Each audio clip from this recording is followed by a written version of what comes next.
topics and opinions expressed in the following show are solely those of the hosts and their guests and not those of W4CY Radio, its employees, or affiliates. We make no recommendations or endorsements for radio show programs, services, or products mentioned on air or on our web. No liability, explicit or implied, shall be extended to W4CY Radio or its employees or affiliates. Any questions or comments should be directed to those show hosts. Thank you for choosing W4CY Radio.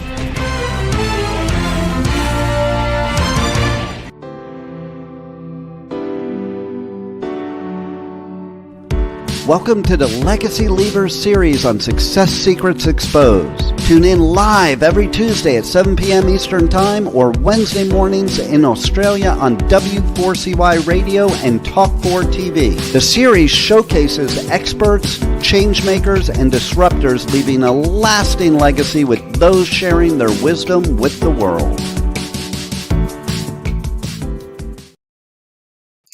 Good morning, good afternoon, and good day to you all, and welcome to another episode of Success Secrets Exposed.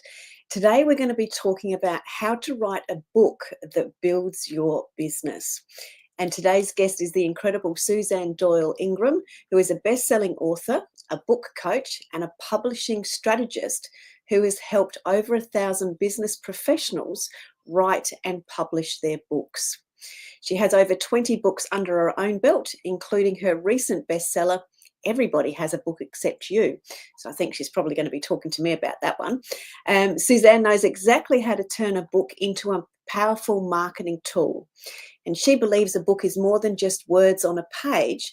It's a business asset that can increase your visibility, attract clients, open doors to speaking opportunities and growth and revenue. We might just be kindred spirits there. So if you've ever thought about writing a book, but you didn't know where to start, or you want to leverage your book to build your business and create that legacy that you want to leave, then this episode is absolutely for you. So please help me welcome to the stage, Suzanne. Hello, and thank you for having me, Sally. It's so good to see you. Thank you so much. I'm so excited to be diving into this topic because, as you know, we're on different ends of the client journey, but we've share lots of similar values and I'll call them rants or nags around what the possibilities of a book are. Yes. I love how people come to me before they have a book, and then people come to you after they have a book. It's perfect little journey. Absolutely. So one of the questions that obviously always needs to be asked, what led you to publishing and writing your latest book? Oh my gosh. How much time do we have? Lots. You asked me my favorite question. Yeah. Okay, well, what happened was a long time ago, more than 15 years ago, I had a marketing company. And I had very big clients in the US. I had phone companies, and I had Cirque du Soleil was one of my clients. And, they had these big contracts, tens of thousands of dollars for their marketing. And then the economy crashed in the US. And so everybody started tightening their purse strings and decided they didn't really need to do marketing. They needed to do marketing. It was the best time to do it, but they couldn't afford it. So I was suddenly going, oh my gosh, what am I going to do? My income went down to about $30,000 a year, and I had 3 little kids, and I was freaking out. So I thought, okay, let me just breathe and think about it. I'm going to write a book, because this was just when Amazon was opening up to self-publishing. So I thought, I'll write a book, but I was so afraid that it was going to fail that I wrote it under a fake name. Sorry, I shouldn't laugh. No, it's so funny to me now. But what I love about this story is that my clients get that I get it. I know what it's like to be afraid. You feel like you're putting your underpants in the front yard when you publish a book. You're just like, I don't want anybody to actually read it in case they think I'm stupid, or like all those fears that you have. So I wrote my first book, and then I wrote 6 more that year. In 1 year, I wrote 6 books, and they were all just sort of on trending topics. And at that time, I had the old-fashioned belief that I needed to sell books to make money. So I felt like a gerbil on a wheel. I was like, hey, you need a book, you need a book, you need a book, buy my book, and it was like, I felt like one of those like circus, like hecklers, So finally, I wrote a book that failed. Nobody bought it. It wasn't a bestseller, but I got a phone call from a nonprofit agency that said, We understand that you help women entrepreneurs in business, that book was about that. And they said, we want to hire you to do some coaching. I got a 5-month contract to help these women entrepreneurs. And then I got a couple more contracts. And then that's when the light bulb went off for me. The money's not in the book sales. The money is in what the book can do for you. And it totally changed my business. And I've been helping people for 15 years now. And I love it. Awesome. I'm just going to go back just to make sure people have caught that. So the book that was the failure was the book that actually launched your business because you understood the business model behind having a book. Or exactly. The world did. Yeah, brilliant. And a lot of people don't understand that. I say to them, you can make $1 million with your book and maybe only sell $5,000 worth of books. Yes. It's not about the book sales. Yeah. And isn't that interesting? Because everybody thinks, we see this all the time, that, that you've got the celebrity factor, that I'm going to be a celebrity when I write the book. Yeah.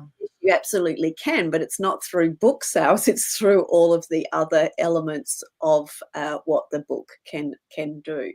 So excellent. And we can be diving more into that too. So you've written 20 books. Or written and co-written 20 books. And this last book, very cheekily, is called Everyone Has a Book Except You. So just give us some little insights as to why that teaser, or that, that little bear poke. Well, I still laugh at the title because I'm like, I can't believe I did that. Like, I'm a Canadian, I'm really nice. And I have this totally cheeky title. But I think it's because I believe in marketing. You want to attract your ideal clients to you or repel the people who aren't right for you. So the title does that perfectly. If somebody has been thinking about writing a book for 5 years and they feel like everybody else has a book, all their colleagues have a book, that title will speak to them. Whereas if somebody has never thought about writing a book and they're not interested in having a book, they'll be like, oh, that's not for me. So that's why I titled it like that. And then in that book, I really lay out my philosophy, a lot about the mindset, about feeling you're good enough, you have what it takes. A lot of what I do every day is helping people believe that they can write a book. And then I teach them how to write a book. Yeah, beautiful. I'm going to go back and pick up that belief thread and actually take that back to the moment that you had the realization around the book that failed, and how you started to get the coaching contract and then other ones from there. So explain to us sort of what was the penny drop moment, and what's the key lesson that would no doubt be a Suzanne nag around that moving forward for your clients. Oh, yeah. Well, what's interesting is I was pretty authentic about it. When this nonprofit called me up and said, hey, we understand that you have this book. And I almost blurted out, how did you find out about it? Because nobody bought it. I think I only had like 12 sales or something. But they said, we want you to coach these women business owners. And I said, I'm not a coach. I've owned my own business and I know a thing or two about a thing or two, but they were gracious enough to not let that stop them from hiring me. And then I learned, as I just really needed to develop more confidence. And as I went on, luckily I had people who believed in me more than I believed in myself. And I feel like that's what I do now for my clients. I always say to them, I know that you can do this, and you can borrow my belief until you have your own. And it makes me want to cry, because I just think there's so many amazing people out there with beautiful stories, and not only that, but they help people. And if they're like the world's best kept secret, if I just help them get the word out, help them get their book out, it can change everything for their business and their life. I'm going to go back because I loved your line about having the undies out the front on the line, and that ties into that confidence scenario. And one of I'll say one of my beliefs that's improving, but it's still very much there, and that's around the book. I'm not a good writer. I don't like. I can speak with marbles in my mouth underwater. Writing, not so much. So talk to me about that, because that's obviously a very typical one that you would come across. Well, people say to me all the time, oh, I'd love to write a book, but I'm not a writer. And I say, oh, I've helped 1,000 not a writers write books. So we don't work with writers. And they look at me like I'm crazy. And I say, I think there's two different types of people in the world. There's people who feel like they're not a writer. And then there's real writers, what I call real writers, people who they get up in the morning and they have the urge to write. They want to write so badly. And at the end of the day, they haven't written anything that day. They feel very sad. And my clients are not like that. They're regular business people. And I always say to people, all books have been edited. We have really good editors. But having said that, Sally, I really do believe that pretty much anybody can write a book, but I love to get my hands on them before they start writing a single word, because it has to be planned properly. If you just sit down and write whatever comes to mind and then hope that turns into a book, it's not going to be good. And it's going to be an editing nightmare. It's going to cost you a fortune to edit that. So if you got to start, we can talk about this later if you want to go in this direction, but you have to start with a plan in mind, and that's the best way to write a book.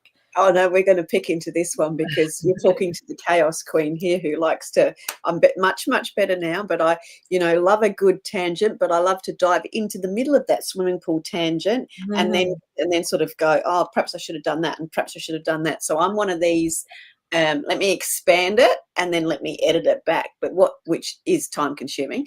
So let's talk through about the best way to actually start. So that can be a mindset scenario and a planning scenario. So talk us through some of the typical things that you see for, chaos queens like me. Okay. So first thing we need to talk about is what you want your book to do for you. Mm-hmm.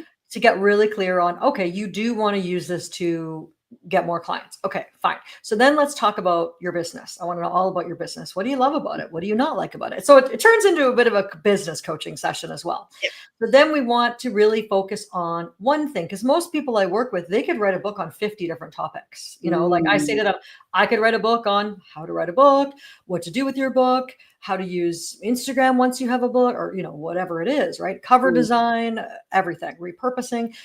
But let's figure out what is the one thing that you need to do. And so what's interesting is we have a ghostwriter on staff. And one of the things we've developed in our business and just started implementing is when someone joins the program, they have a one-on-one call with my ghostwriter. She picks their brain and then she comes back to them with a fully fleshed out outline, usually around 40 pages long. And I say, follow the plan.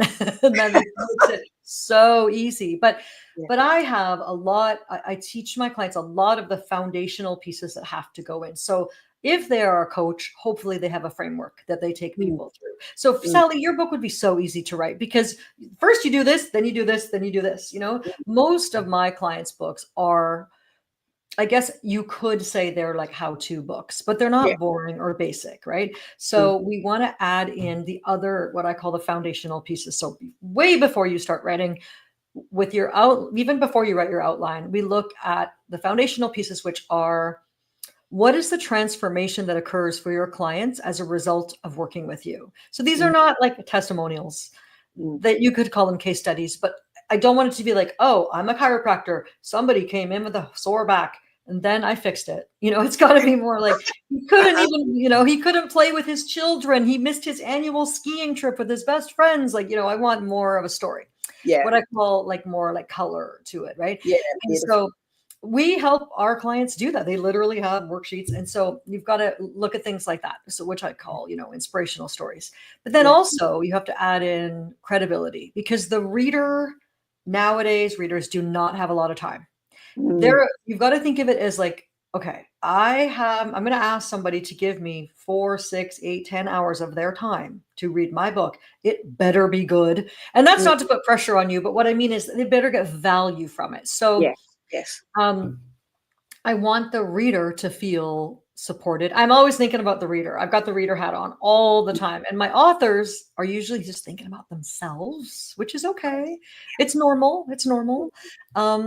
But the book just can't be all about you. We've got to think about what's in it for the reader. So you think about the credibility that you want to include, because we want the reader we don't want them to think, who is this person? Like, why am I listening to them? We want them to go, oh, I'm in the right place here. This is definitely for me, So we look at points of credibility. But if you add too much credibility, it's a fine line, isn't it?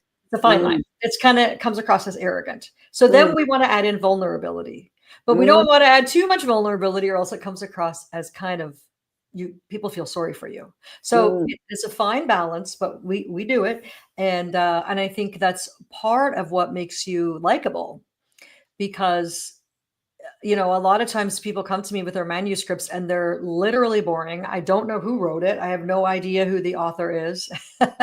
I mean, I don't say that to their face. I don't say it's boring, but I'm just saying that to you and the few people that are listening.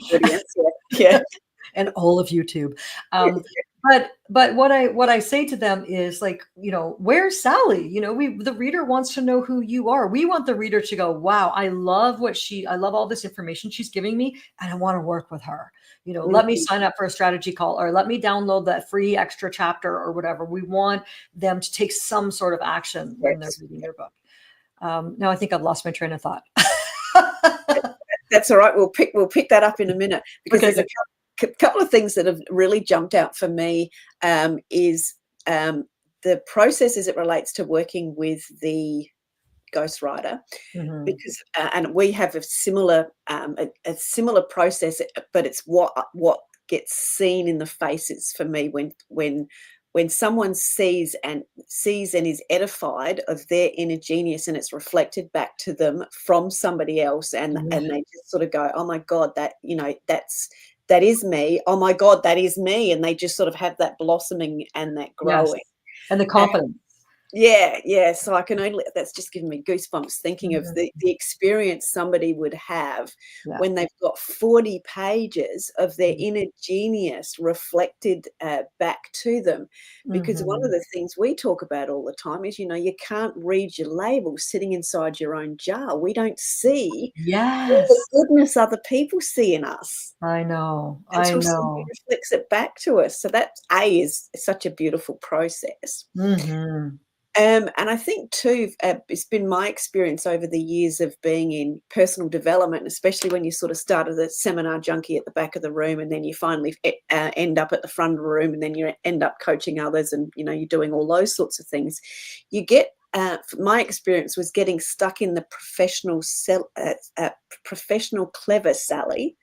Oh yeah, that one, the one that doesn't share vulnerable stories and has forgotten half of these ones because the pro. Yeah, right. So it's interesting that you've talked about the vulnerability and bringing that out, because I would imagine, if from my own experience of feeling that would be, that's another thing to sort of dig into, to actually pull out of someone's brain, I would imagine. Absolutely, yes. And as a matter of fact, I've already done it on this call with you.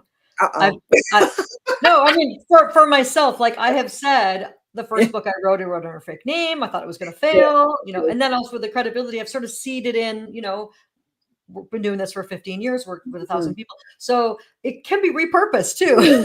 Yeah, absolutely. Yeah. And I think also what happens, what you were saying, like when they work with the ghostwriter and they get this information back, what I love about this way of doing it is that they don't change their mind. We're like, okay, they've had an outside person say, this is what your book's going to be about. Because a lot of times when they try to write it on their own, they go, no, that wasn't it. And then they show me an outline and I go, oh, that looks good. And then they go, okay, I'm going to write it now. I'm all ready to go. And then 6 weeks later, no, that wasn't it. So I like to be able to say, this is a professional ghostwriter. This is what we're doing. I mean, they still are, of course, allowed to change their mind. But I find that when they are changing their mind, it's just because they're afraid. It's always because they're afraid. And so then we need to work on the mindset again. Yeah. And I want to go back to that plan, because, that, and I shared this on a conversation earlier, without a plan, when you've got all of the potential roads that you can go down, if you're at a road with multiple forks, without a plan and a compass and a plan, you sort of like, I don't know which one to go down. Anyone's the right one. Yeah. But at the same time, none of them are the right one until you know what the right one what the right one is. So talk us through a little bit more of that plan, and you've talked about the first step of working with the ghostwriter and the vulnerability, which is obviously all part of that plan. But what's the transformation or the aha moments or the confidence uplifts that you see when people are starting to work through that plan that you're helping them craft and create? You know what I love is that sometimes people say, Well, I don't know. Every single client that I work with is different. I don't really have like a framework or anything. And I say, okay, well, so what's the first thing you do with them? And what's the second thing? What's the third thing? And they go, oh my God, I have a framework. Yeah, you've been doing this for 7 years or whatever, however long they've been doing it. So I love seeing those aha moments. I Yeah. love seeing the confidence blossoming. So after the outline is, and by the way, the 40-page document includes, research on their competition, other books that are out there in the same theme, and everything else. And so then they start writing, and I teach them to, unless they use our ghostwriter to actually write the whole book, but that's, most people don't do that because it's a little bit expensive. But if they're writing their own book, most people do. I teach them that they can. Teach them about time blocking. A lot of my clients say that's the best thing they ever learned was time blocking, make an appointment with yourself. And I actually have to teach them to make themselves a priority. I say to them, so you're going to write your book at a coffee shop on Saturday morning from 9 until noon. Your husband's watching the kids. What if a friend invites you over? Practice saying, no, I'm sorry, I can't. I have, or your mom needs you or something like that. So practicing making themselves a priority. So then every client is different, but usually we try to do, one chapter a week or one chapter every 2 weeks. We look at, when do you want your book done? Okay, let's work backwards. And then it's like the cruel reality hits them where they're like, oh, I can't just think about it for 6 more months. No, you literally have to write. But when you have a really, really solid outline, your book flows out of you. You're literally not wondering, oh, what am I going to write today? Yeah. I think that's one of the things that you often hear people, and I hear it as it relates to just creating social media post at the time. It's like, oh, blank screen. What am I going to write? What am I going to post today? And I think from we talk about being in an inspired state. And a blank, I don't care, but a blank screen is not an inspired state to stare at. So, it's that preparation, it's that mindset around, I've got this determination today. So there's the planning, but you've also got you've got what you're working on. And because you've got the plan and you're building the momentum and creating those habits and building the confidence and you've had the understanding of your own clarity, your steps, you actually are really buying into many areas of being in that inspired state. So you are getting into that more of that flow, I would imagine. Yes. And also I teach people, when you're sitting down for your writing session, you're not allowed to go back and edit what you wrote last time. Do not edit. No. Oh, Sally, it'll take you forever. Oh, no. It's what's on the paper stays on the paper. That's why they call it a first draft, and then a second draft, and then a third draft, right? So you're just writing your first draft. Your first draft can suck. It's okay. Just allow yourself to say, I'm just going to write a really crappy first draft. It's not going to be crappy, but it gives you permission to just, everything you need is already inside your head. It's all, all of this stuff already, right? So I always say, let's say you're going to write for an hour. You've got it on your calendar to write for an hour. You're going to sit down, close your eyes, think about your reader. Call her Sarah, whatever you want to call her. What does she need from me right now? What is she thinking? What is she worried about? What is she stressed about? What does she need to know? Okay. Then you look at you can skim for only 5 minutes maximum, skim what you just did the day before or the week before. Then you look at your outline and you know exactly what part you're on. And you just write for about 40 or 50 minutes, more if you can. Sometimes people get in the flow, right? But if you have to go, to work or pick up your kids or whatever, and you have to stop, then give yourself a minute and give yourself grace. I think this makes me a little bit of a different coach because we all have real lives happening all around us all the time. We have kids, we have pets, we have responsibilities. Some of us have aging parents, we have stuff. So it's not just about sitting in a chateau in France and eating bonbons. That's not real life for most people. So you've got to squeeze it in and you have to do the work. And it really is like having a baby in terms of it's going through the pain and then enjoying what you have afterwards. Yeah, afterwards. I'm going to pick up on another word that you've said there, because this is in the conversations I've had today, this is the third time. And when it happens, yeah, that's right. When things happen in threes, there's a big, strong message there. And that's that the word you said was grace. And I think that's such a key thing for us, to be graceful to ourselves around life getting on, even though you're in the process of writing a book, which is a project and a mammoth one, and a learning curve and a growth curve and all those other things that come into it, because you are like birthing that baby. So I think that's such a powerful thing for people to be able to acknowledge going through the process, the grace in it. Yes, definitely having grace with themselves and not beating themselves up, because we have little like negative Nelly that sits on the shoulder that's like, who are you to write a book?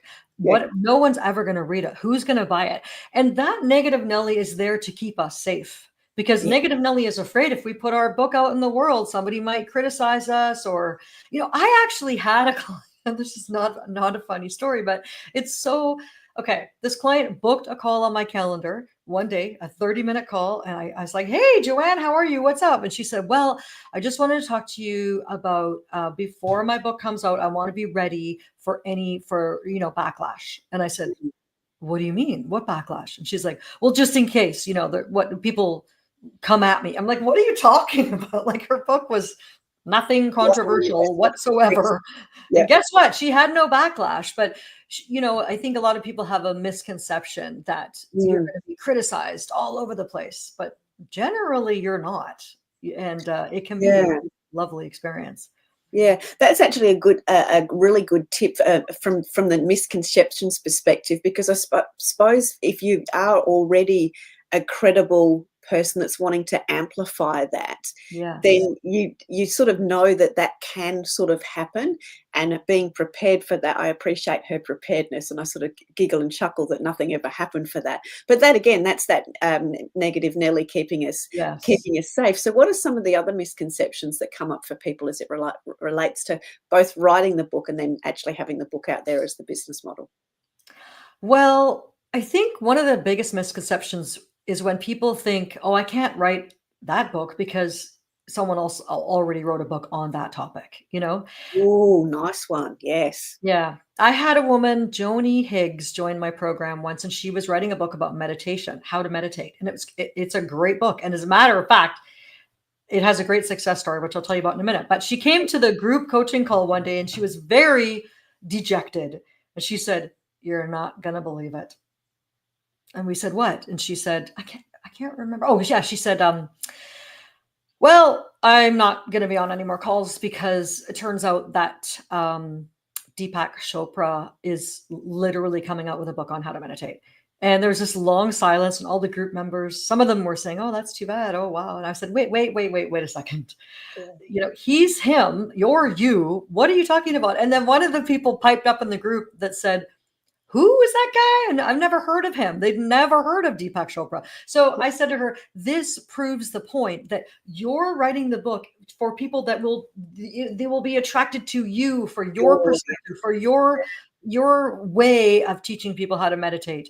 And as a matter of fact, years after her book came out, just I guess last year or the year before, someone contacted my company asking to buy a big bulk order of her book because he loved it so much. He wanted to leave it all over town in dentist offices and doctors' offices and those little, do you have those little book kiosks on the side of the street where people can leave a book? Yeah. And I was like, is this for real? Like, I thought it was a little bit of a scam for a second there, but it was real. And he ordered all these books. And I said to Joni, that's what I'm talking about. This person doesn't matter that he's never heard of Deepak Chopra. He found you, he found your book, and he loved it, and it changed his life. Yeah. That's just giving me goosebumps.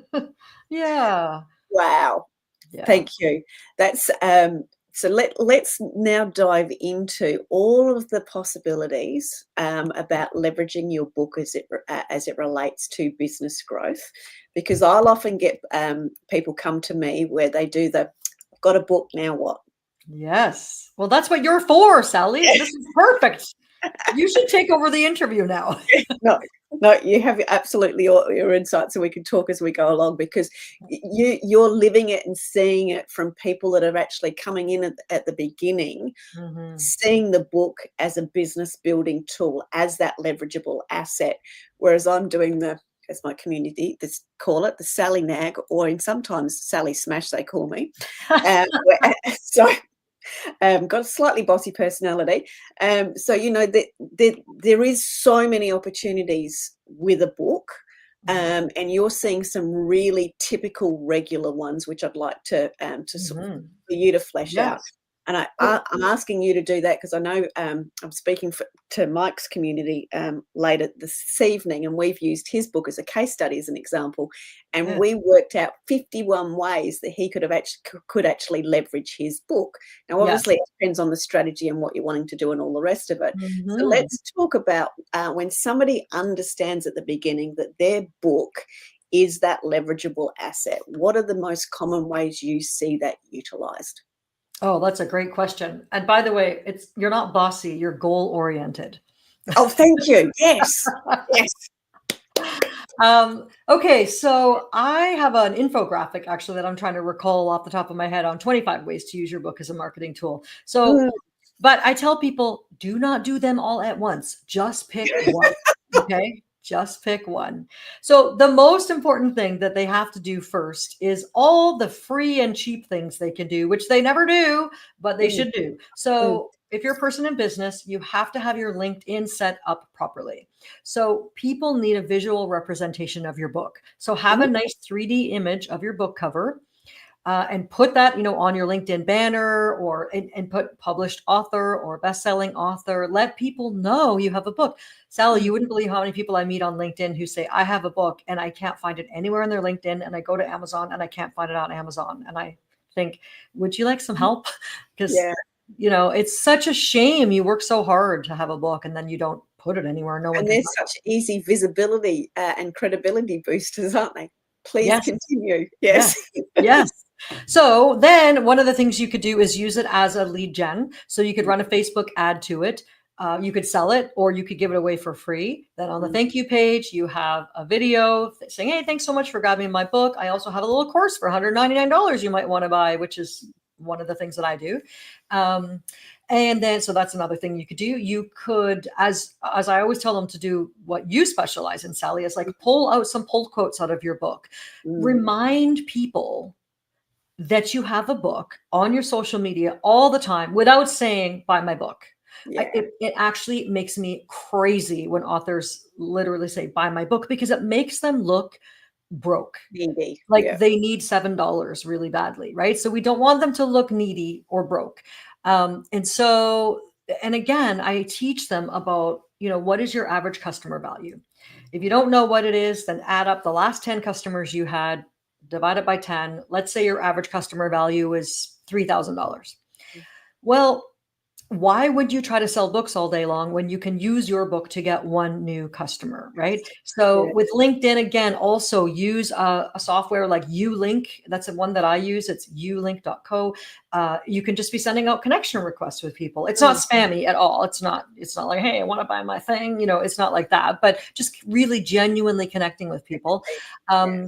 Then you could also put on a webinar. You could take 3 teaching tips or 3 pieces of content out of your book and build a webinar around Mm. your and then you could have an online course. One of my clients, Sue Ryan, she just loves the way that I taught her how to write her outline, because she used that outline to develop her online course. She used the same outline for her signature talk. You can repurpose that outline. 9 ways till Sunday. It's amazing. You need to repeat that because that's a Suzanne goal-orientated Suzanne Smash that needs a reminder there, please. Okay. Perfect. Do you want me to repeat it now, you mean? Absolutely. Oh. So the framework goes into blah, and it goes into blah, and it goes Okay. into blah. Just the Okay. framework, Okay. just Oh my make sure God. people hear that because that's gold. Yeah. Okay. So Okay, once you know how to write a proper outline, so you have your outline done, really, really well done. So in your outline, don't not only have the main points that you want to talk about in every chapter, you have all the sub points that you want to talk about. You have your research that's in there. You have your inspirational stories that's in there. You have your credibility, your vulnerability. Once you have a very, very, very good outline, then you can use that outline to build your online course. So let's say your book is 10 chapters, then you have 10 modules on your course. This is just really basic, but people overcomplicate it all the time. Don't they? Yeah. Yeah. You could also use your outline for your book to create your signature talk. Mm-hmm. You could use pieces of your outline for your one sheet, your speaker one sheet. And also, the book opens so many doors for you. And this is something that I always like to tell people. If a conference organizer is looking at you, hiring you to come and speak at their conference, it's between you and Kevin. If Kevin has a book and you don't have a book, they will pick Kevin. They won't even read Kevin's book. But the fact that he's a published author, you know why? Because it raises the status of the person that's organizing the conference. It looks like they have landed a really amazing speaker. Not only is he tall, dark, and handsome, he's also a best-selling author. Yeah. And then, or there's Suzanne with nothing. So it matters. It really matters having a book. It really can open doors for you. Yeah, absolutely. And I'm going to add on to that the assets around the book and the one pages and those sorts of things. The difference being in the speaker world of having assets like your one pager, like your guesting bio, and all those sorts of those assets make the huge difference. Because again, if someone has got them and someone hasn't got them, that is the decision from there. And just expanding on the book outline and structure that you've talked about. The 10 chapters that you mentioned is 10 months worth of content, but, don't get me started on that. But that's the simplicity in, which is why I wanted you to talk about that outline more. That is the simplicity in it. The book holds the key from a promotional perspective, from a social media, from a visibility perspective. And then think about like a missing chapter or a checklist or a download that you could make based on the book. And then you build your list. So for all of my clients, I want them to have some sort of call to action in their book that brings people to their website or has them join their Facebook group or whatever their thing is that they're doing. And here's a big tip for anybody who's listening. Okay.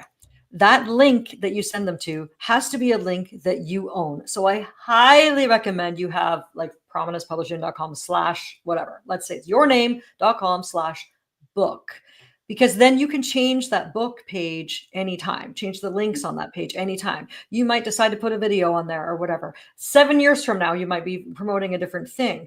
But don't go back to your publisher and say, hey, can you change my link? Can you change this link? Can you change that link?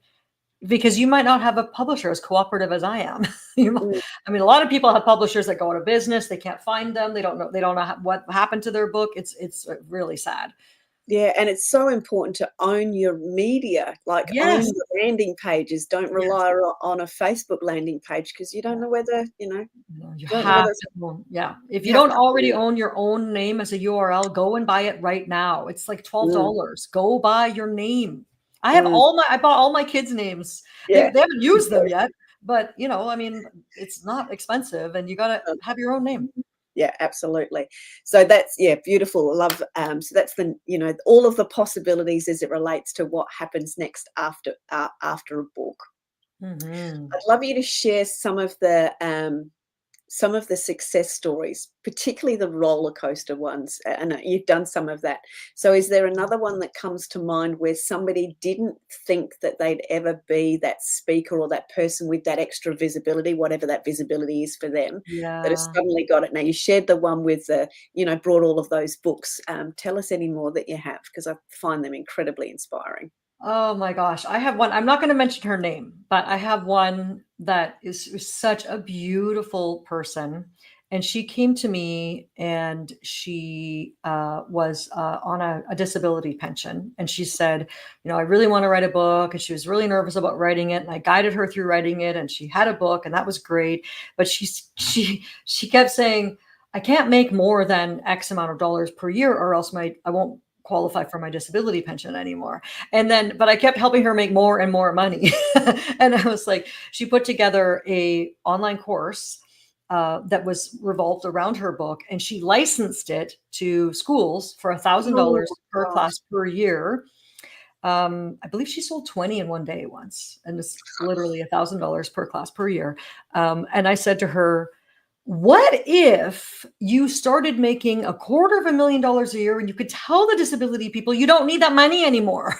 And she's like, oh, like what? So it's so funny to think that I am a book publisher and a book coach, but I feel like what I do is helping people believe that they can create a beautiful life that they love. I call $100 bills fun tickets. And the more fun tickets you have, the more fun you have. That's just the way it is. And I know money doesn't buy happiness, but I've been broke and I've been non-broke, and I like non-broke a lot better, right?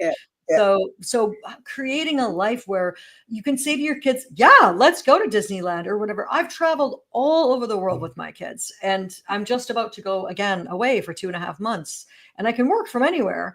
But I'm not waiting around for my life to happen. I truly believe in that. And I really love working with my clients, even after their book comes out, because I want them to succeed. I want them to make money. Like a lot of times people are like, I'm just about to start a consulting practice, so I have to help them find clients. I have to help them, put their packages together. And I love it. Like I feel like I'm their mom, even though sometimes they're the same age as me. Yeah, you sound like the fairy godmother, bringing everything all to fruition, making the pumpkin into the carriage and all those sorts of things, so they can get on with off to the party or off to the celebrations. That's I need a wand. That's what I need. Yeah, don't we all? That would be just fabulous. Yes.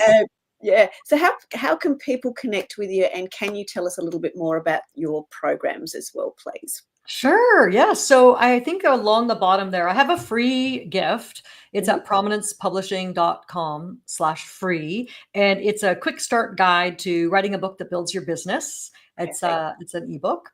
So that'll give people an idea of, how I work with people. And so I have a program that I've been teaching for 15 years called the Expert Author Program, and it's 6 months long, and it guides them through exactly how to write a book. And I always say to people, you need 4 things to write a book. So you need a plan, which I help them with. You need the right mindset, which I help them with, a mentor, and a community. So that's what we have. We have group coaching calls, and I just seem to attract I just love my clients so much. We all just become like family. I always say to them when I first meet them, I'm like, I don't mean to freak you out, but we're going to be together forever. So just, hold on to your hat. So, we get together twice a month for group calls. They work through the pre-recorded videos, and it's a 6-month program, but sometimes people write a book in 2 months. Sometimes people take a year. It just depends on, like I said before, life, right? We're all busy. But I am known to, poke, like, what are you doing? You said you were going to do this. You got to do this. I think it's really important to stay. That's that goal-orientated thing again, isn't it? Yeah. Yeah, one of my clients, Glenn Henderson, he always teases me because one day he came every week he would come on the call and he'd say, I'm working on it. And finally I said, Glenn, write your damn book. Like, I'm sick and tired of your excuses. So he rented a cabin in the woods. He went with his wife and he wrote it in a week. It was all my God. You just need time and space. I highly recommend renting a cabin in the woods. But so I think I lost my train of thought again, Sally. That's right. You've shared that free gift and how people can get in a little bit about. Okay. So the Expert Author Program. Yes, the Expert Author Program is sort of the entry level, like, group coaching program. But then, as I mentioned, we have the ghostwritten package. We have publishing packages. So sometimes people come to me with their book already done, and they say, hey, I have a set fee. We do the cover design, the typesetting, we get it on Amazon for them. And one of the differences with our company is that we want our clients to retain 100% rights to their work. and all the royalties. So the way that we put it on Amazon, it's published by Prominence Publishing, but it's on the back end, it's under their name. So they get the checks from Amazon, which I like because I don't really want to be cutting 1,000 checks. Well, they have software for that, but it sounds like an admin nightmare. But they deserve to keep all the money too. I don't want to have any of it. So that's brilliant. Sorry, keep going. No, so I was just going to say, so we have we have a ghostwriting program as well for the sort of like the VIP and people. And the way that we write is we interview them. So it's all done in their voice and it's a beautiful thing, but it's done really fast because my ghostwriter can write 10,000 words a week. She's amazing. Oh, holy moly. I've got one deep question I want to ask you from myself, but there's been a couple of questions that have actually come in. So I'm just going to share the first one with you. Okay. If you have the time block, what constitutes a change in the plan? You mentioned someone needing your time. So that's, I'm sort of thinking are you open to excuses or not? Is it how precious is that time block? Yeah. You know what I tell people to practice saying when, like, for example, one time my brother called me and I didn't phone him back for 3 days because I was really, really busy. But I made myself say to him when I called him back, "Hey, Chris, I'm sorry I didn't call you back till now, but I didn't make you a priority." Because that's really what you're doing. So when you have that time block on your calendar and you look at it and it says Wednesday morning, I'm going to write my book from 9 till 10, and then you don't do it, you have to admit to yourself, I didn't make it a priority. What did you do instead? Were you literally scrolling on social media, or were you taking your dog for a walk, or were you helping your neighbor? Or so it should be non-negotiable. It's non-negotiable. I'm sorry, when I put my kid in a car and they don't want to wear a seatbelt, that is non-negotiable. You have to wear the seatbelt. There are things in life that are non-negotiable. And writing your book means making yourself a priority. Beautiful. This is another question, and one where I sort of went, oh, when you said it earlier today, which was, how can you stay on track? Oh, how can you stay on track and remember where you were in your writing without going back and reading a bit? I appreciate the reading a bit, but I know you said about not editing it, which made me go, ooh, because that's a good excuse for me. So talk us through that bit. Well, you have your outline beside you. And then you have your working document. So I recommend using Google Docs because it saves your work. I've had a lot of people who just I lost my whole entire book I was working on for 7 years, So use Google Docs, but create folders in Google Docs for chapter 1, chapter 2, chapter 3, chapter 4. You can have a notebook with other ideas that come to you. Sometimes I call it a divine download. You wouldn't believe what God or the universe puts in your head. And you're like, oh, squirrel, No. Say, thank you for that idea. Write it down. Just look at your outline. So let's say you're on chapter 3, you go to your outline, you're like, okay, I'm going to write about this, right? Then start writing. That's how you stay on track. Stay focused. Perfect. You can move pieces around later because you'll have it organized. But that is really a big problem when people start at the beginning again and read the whole entire thing. Well, then time's up. You got to go. Like, you don't have any more time to write. So don't be doing that. Yeah. That hit me as a Sally smash. Thank you very much. But it also comes down to having a very, very good outline. Yeah. Yes, exactly. You won't think like, oh, haven't I already written about this? I think I've already written about this. No, you have not, because it's not in your outline. Yeah, perfect. Yeah. Now, the question I have for you just to finish off with was, hold on, I'm just going to find it. You've helped 1,000 professionals publish their books. What impact does that have on you leaving your own legacy? Oh, Sally. We've seen a lot of it today, but let's hear it in your words. It's kind of a funny thing because sometimes I think of answering that by saying, I make people's dreams come true. That's what I do for a living. 2 nights ago, I was texting a client because I got her book up on Amazon and I was like, I'm crying, Jessica. I just get so excited for my clients every single time because I know what it feels like to put in the work and publish your book. So for my legacy, I feel like I want to be known as someone who helps people believe in themselves. Yeah. And bring all of their potential to fruition. And bring their gifts to the world. Because I love to say, To the world, you might be one person, but to one person, you might be the world. Oh, can I get you to repeat that again, please? To the world, you might be one person, but to one person, you might be the world. One person might read your book and go, oh my gosh, you changed my life. Thank you. That's the greatest gift that an author can have. Yeah, that's beautiful. Any final parting words that you'd like to, or wisdoms that you'd like to share with the audience? We've got about a minute left. I'd just like to repeat that everything you need is already inside of you. You don't need to take more courses. You don't need to study anything more. You don't need to, if you watch 15 YouTube videos, they'll all tell you 15 different things. It's very confusing. Just stay true to your heart. Think about what your ideal reader needs to know from you. Think about what people come to you for advice with, and you can do it. You can. Beautiful. Thank you so much for sharing so much incredible wisdom, certainly taking us on the journey and the experience of being able to work with you and sharing some of the success stories of some of the clients that have worked with you. It's been an incredible pleasure. Thank you so very, very much for sharing with us today. Thank you for having me, Sally. You're very, very welcome. Thank you. And please do reach out to Suzanne. You'll find her on LinkedIn, and you've got the website details on the bottom of the ticker, and we'll have them on all of the social media channels so you can make sure that you connect. But thank you again, and we look forward to seeing you again on another episode of Success Secrets Exposed. Take care. Bye. Thank you. Remember, if you want to be sought after and sold out, as well as being known as the obvious expert in your industry, you need to speak with Sally, our host of Success Secrets Exposed. Sally is the founder of Monetize Your Content, a done-for-you content marketing agency that helps you be easy to buy. See you next week on another episode of Success Secrets Exposed. Tune in live every Tuesday at 7 p.m. Eastern Time or Wednesday mornings in Australia on W4CY Radio and Talk4 TV.